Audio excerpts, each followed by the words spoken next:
Hey guys, welcome back to 33 Things to Do. Wow, 33 vlog.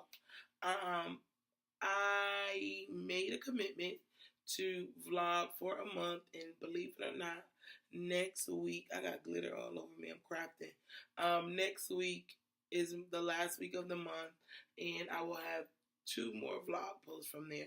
And I'm thinking about doing the last one a Q&A, but I'm not quite sure yet. But anyway, today's vlog is a combination of depression and self-care. And you're like, what? But I really want to speak quickly on depression. Now, I am no expert.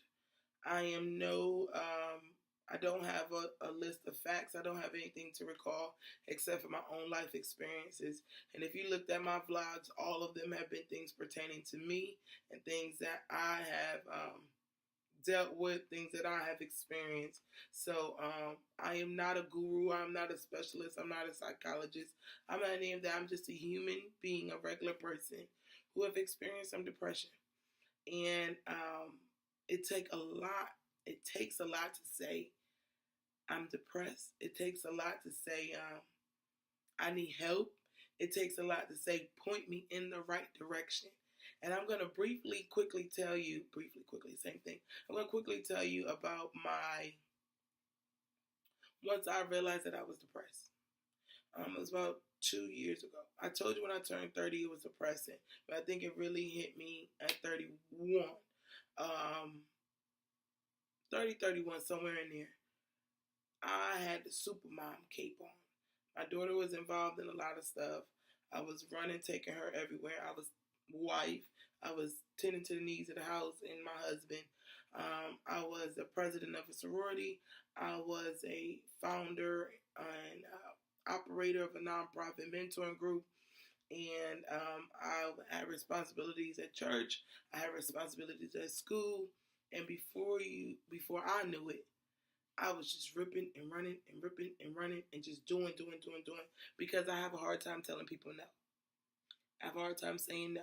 If somebody asks me to do something and I know how to do it, or if I have it, my answer is going to be yes.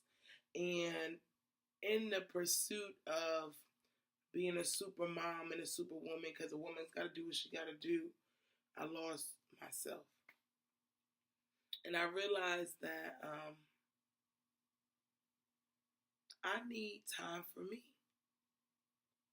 I realized that my load was too much to carry. I realized that I needed to delegate. I realized that it was okay to ask for assistance. But at that moment, I didn't know it because I felt that my hands needed to be on everything for something to be carried out successfully. And I realized that I was ripping and running all to fulfill time, to fulfill something that I was missing. And I actually went to go see a therapist. And I wasn't hesitant about it because I knew that at that point in my life, I needed help. I needed to go see someone. I needed to go talk to someone. Talk this thing through, somebody that helped me, could lead me in the right direction. And it was the best thing that I did. It was literally the best thing that I did. From seeing a therapist, I was able to kind of lay it all out there. Now, mind you, I had went to go see a spiritual counselor, talk to the pastor, and in my speaking with my pastor, it was nothing against it. I felt like it was good, but I felt like I had a better impact or a better turnaround or better awareness once I spoke to a therapist, because of the simple fact that I was able to share freely.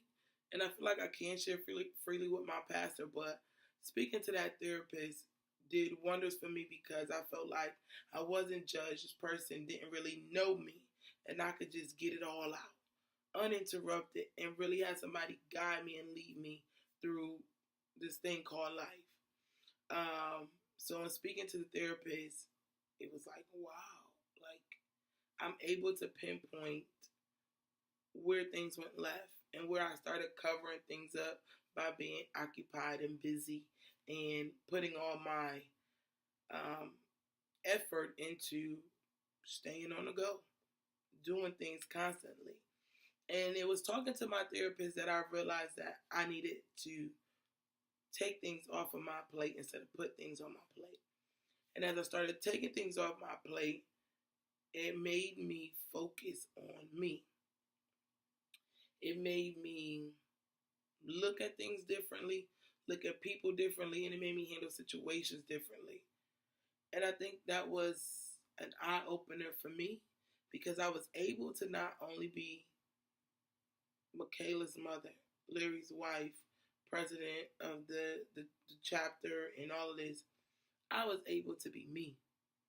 I was able to get back to things that make me happy, things that bring me joy, and not put those things on the back burner. And that's when the whole self-care kick came in for me.